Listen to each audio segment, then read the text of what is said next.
it's time again for our agent spotlight. Today we have Jorge Trejo joining us. I know him very well, huge growth in his business, so this is going to be super fun. So let's start out with you telling us a little bit about yourself and some background. So I'm really excited to be here, Debbie. Thank you for inviting me. I started in February 2016. So I've just completed my 5th year in the business. Congratulations! Yes, I was Rookie of the Year, so that was a big honor for me. And last year I had a record-breaking year in my business, enough to finally give me the confidence to hire my first assistant, just to keep that customer satisfaction at the highest. Yes. Okay, so do you want to explain what Rookie of the Year means in Keller Williams terms? Tell them what that means. Well, I think it was the culture is a phenomenal culture to where the customer is always number one. And what that meant for me that year is just creating a system to where I'm always reaching out to my customers and just kind of create an organic feel to where it just started growing from there. Yeah, super, super impressive. And what that means for Keller Williams is Rookie of the Year means in your first year, you sold the most volume and or units in the entire market center. So that's a huge accomplishment on your first year. So that was huge. And look, then last year, even through a pandemic, you had your record-breaking year, and that's because of your relationship. So talk to me a little bit about that and what you do that you believe sets you apart with your customers. You know, you said it, Debbie, relationships. My coach has helped me just create a mindset of always coming from contribution. And it's the Keller Williams culture. It is thick, and that's a good thing. And so I've started doing customer appreciation events. You've been to some of them. I've had them at Nona Blue. I've reserved bowling alleys for my customers. I had a very nice wine and paint event. I think I had a little bit more wine than painting that day. That's what makes it fun and makes you, right? Yeah. I love it, yes. And that was just such a great way to give back. Then the pandemic happened.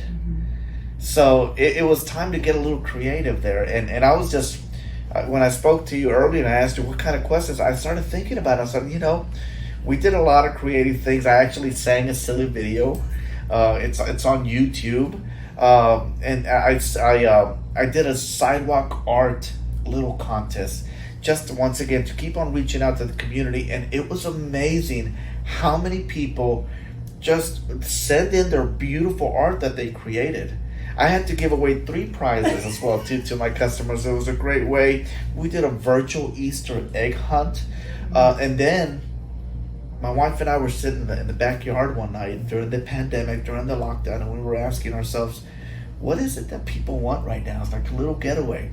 So we ended up giving a getaway to Oceanfront at Hilton. A couple nights. We're having one right now to Clearwater. It's just such a great way to stay connected with everybody that we were working with. Yeah, and what you're talking about is high value touches. That can be an issue or challenge with a lot of agents that they lead generate yet in a way of give me, refer me, I need this, where really it's about how can I help you? That's right. How can I provide you value? And that's different for different people, right? That's right. But who doesn't want a little beach vacation? So they're going to refer you anyway. You're giving back and providing that little extra incentive, doing things with Easter egg hunts and things for their family, right? So those are high value touches, which I think is so important and is missed a lot of times in customer centric type businesses. So I think that's fantastic.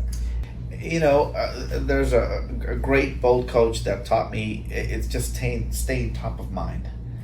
And when you think of a toothpaste, people think of Colgate or Crest, top of mind. So part of this is giving back, but in the business side of it as well too is being top of mind when they need help with real estate. Because you and I both know that people need help in real estate. Oh, yes, more than ever. Yes, and we call that mind share. Do you have mind share in your customer's brain? Because it does. It has to be the first or second person that you think about. And we all know you can walk 10 feet and you're going to hit a real estate agent in the state of Florida. Absolutely. So that's really important. I want to talk a little bit about, again, your background of what you used to do and kind of your transition into residential real estate, because we have such an influx of people coming in from other industries. So can you talk to me a little bit about that? Sure. Well, my degree is, I have a bachelor in music education, and I was a music teacher for 4 years.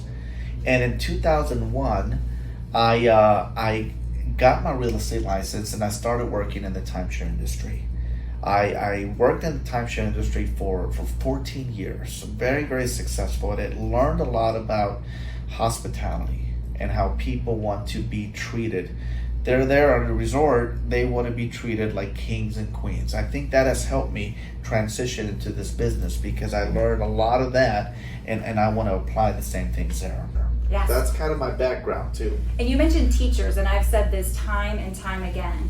Teachers make incredible real estate agents because a real estate agent in our profession is an educator. That's part of our job, right? True. It's not sales per se, although there is an aspect of sales. It is really that education. So That's right. They make fantastic real estate agents. So from a teacher to the timeshare business to now a big residential real estate business. You mentioned your first hire, and I want to get this question in because I get it all the time.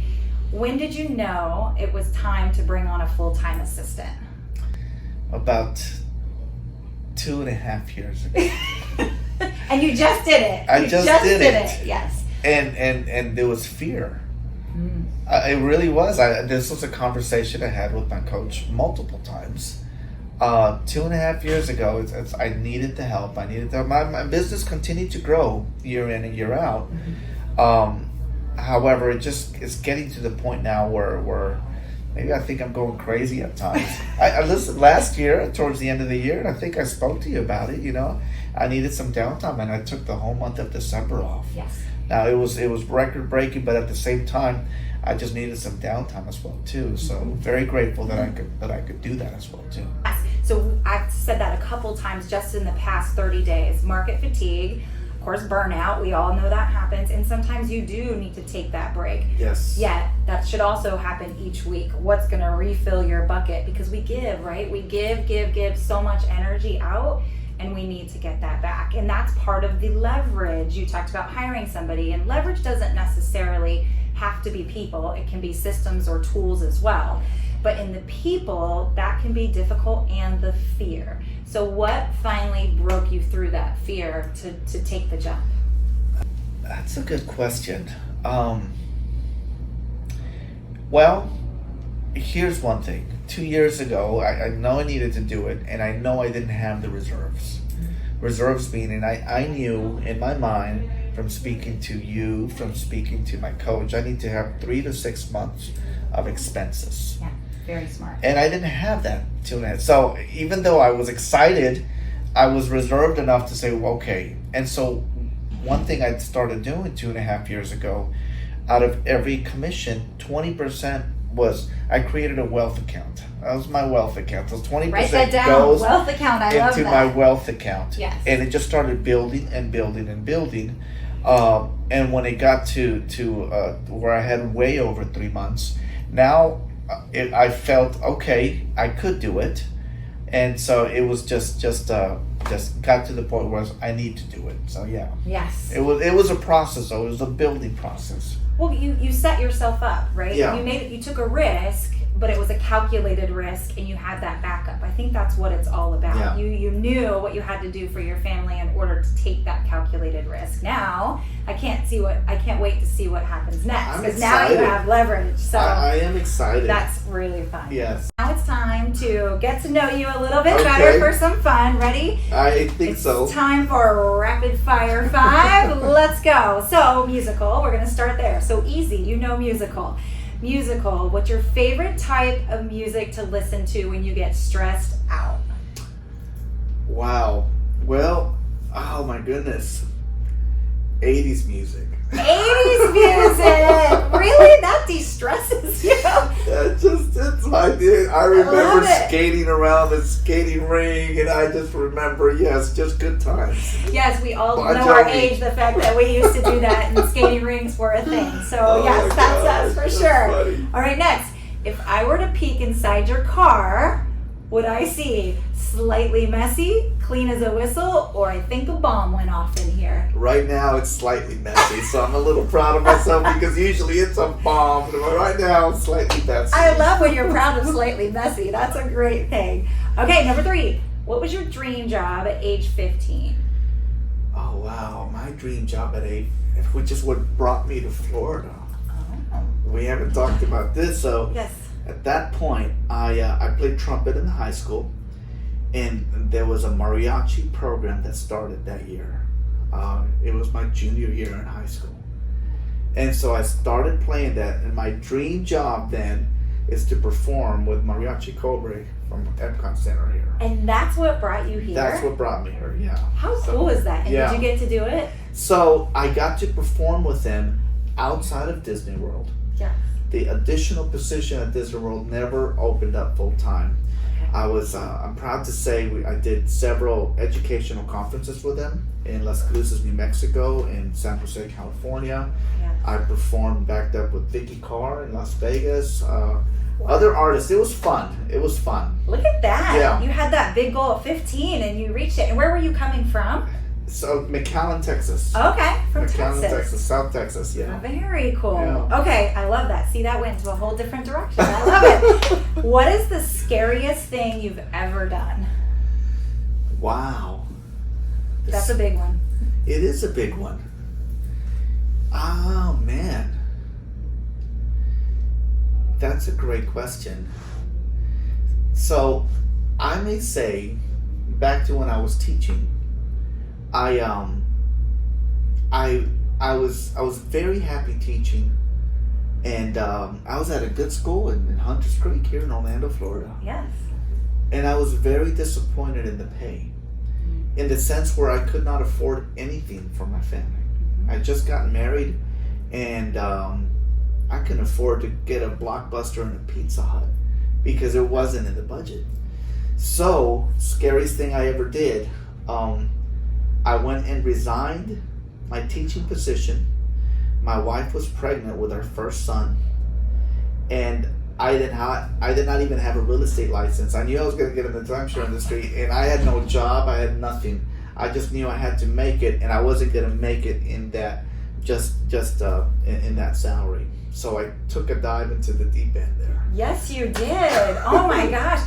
Although, when you have that push and that motivation and what we call the big why, you can't lose, right? You don't have a choice. You're going to do whatever it takes to make it work. So here's another part to that transition there too. I came out here to play with Mariachi Cobre. However, that position never opened up. However, I was working with another band here. So we were performing every Thursday, Friday, Saturday, and Sunday. That was enough to kind of supplement the whole change going on, and that gave me the courage. But I was still scared, petrified, So yeah. So that was a lot of work going on, 7 days a week. It was a tough time, Yeah. but it turned out good. That's so cool. And sometimes those toughest times are what really just kind of make you move forward at a high speed. So Yeah. I love that. Yeah. All right, number 5. Ready? Okay. Daddy-daughter dates. I personally love these that you post on social media. Yes. So what is your favorite spot to take your daughter? Oh my gosh. Is it about my favorite spot or my daughter's favorite spot? Let's go with both. Okay, so I like to get creative, let's do something different. And it's funny, and my daughter will say, let's go to McDonald's. And I'm like, no, baby, we can go anywhere. Let's go on a helicopter ride. Let's go to Dave and Buster. Yeah. But McDonald's is right there, Daddy. It's big. Oh my gosh. And let me guess, you go to McDonald's. Yes, Right, of course, right. I love that. But I bet as she gets older, those things, she's gonna start calling your bluff and saying, yes, let's go do that. Let's go do that. I was telling you, we went to Daytona Beach here for just a weekend for spring break. The kids were off, and it was cold, and it was windy, and it was rainy. Yes. So this is the first time we've ever done it, but we all got pedicures, and I was able to go. Oh my gosh, it was fun. I saw the picture, Yes, so yes. that's true. Love that. This is why we love you, Jorge. So we're going to sign off for now. We're going to make sure and put Jorge's contact information up. Thank you so much for joining us. Take care.